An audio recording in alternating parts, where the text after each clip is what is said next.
What's up, ladies and gentlemen? It has been ages since I last did any recordings of any sorts. I haven't been the best when it comes to keeping track of my little YouTube channel. However, nonetheless, I've been in the mood to get to some of the projects that I have been delaying for a very long time now, and I have finally decided to get started with Starcraft Remastered Edition. Now, for those of you that are still used to the old way, you can see lots of enhanced graphics, lots of changes.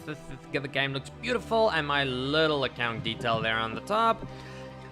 Before we jump into the game, we will just look at some of the key features that are nice. You can change the original voiceovers, the original 1998 campaign. So, that being said, now that I think about it, the playthrough that I made of this game seems to be slightly, and I do mean slightly, different to the original. I find that some of the levels that were easier back in the day are a little bit more difficult. So, hopefully this little tutorial is going to help you get through everything and have a much better time doing so.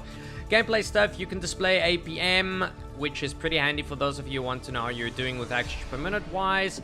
There are a bunch of things that you can tamper with and go through. We're not going to spend too much time on that. Important feature for me, though, is the hotkey feature. And considering I'm a Zerg player, there are some hotkeys that I brought over from StarCraft 2 that I use to my advantage. Like, for an example, changing the larva... there we go. The larva, and changing some of the units to different hotkeys, like the Overlord, for an example. Anyways, without further ado, let's get started with the original campaign. We are going to be starting off with Terran and see where everything started before StarCraft 2. Alright, there we go. As you can see, the game looks really beautiful with its modern graphics. Can't believe we're being sent to the Wasteland. These Confederates think they can push anybody around. Jacked up and The game runs smoothly, it runs well. Might seem a little bit clunky, but that's old StarCraft style. Howdy, boys. I'm Jim Raynor, Marshal of these parts. Command Raynor here. So this is a pretty straightforward level. We're not gonna really spend too much time going through this level. This level is just to get you into the basics of the Terran, use your SCVs to do mining, and just spend time getting your Marines and your ACVs up and running, and that's about it for this level.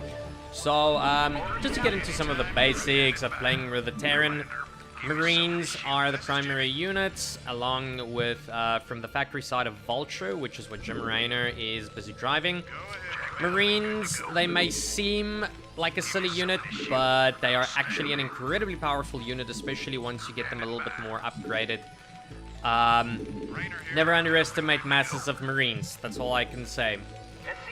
SCVs, of course, are the backbone into maintaining resources and buildings, you know, the basic stuff. So, not really much to explain other than that. Simple building mechanics. If you're used to playing humans in Warcraft, you will have a better time understanding how the Terran works. So, this StarCraft in particular, comparing it to StarCraft 2, what I would say is one of the big differences, micromanagement in this game makes a lot more of a difference than what it does in StarCraft 2.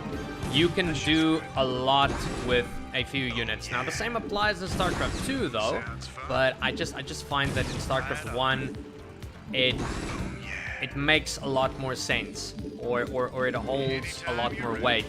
So you're going to be seeing me in this campaign doing a lot of micromanagement. Yes, macromanagement is important, but it's a whole lot easier to macromanage in StarCraft 2 than what it is in StarCraft 1 due to all of the fancy hotkeys that you have and the fancy things that you can do. Units such as Marines can be trained at this facility.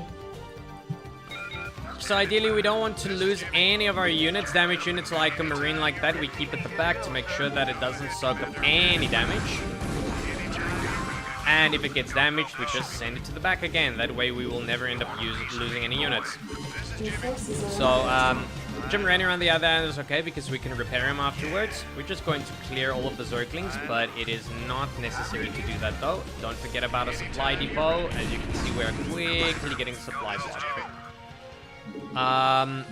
just keep on making Marines until we get to 10, and this mission is pretty much over and done with. We have a spider mine that we can use to our advantage. It's an incredibly powerful piece of equipment, especially against units like these. I will demonstrate how it works. Plant it down, and not like that exactly. And let's see if we can rather get those two to come out and play. It does a ton of damage. 125 is quite a lot. Like you see, instantly gone, over and done with. I lost my train of thought here for a minute. There's so much to explain and so much to cover. This level is anyways over and done with as soon as these Marines come out, so we will commence with tutorial information in the next level. So there we go, level 1 is completed. Thank you very much for watching, and definitely stay tuned for the next level where we get to cover more units and more things about Terran. See you next time.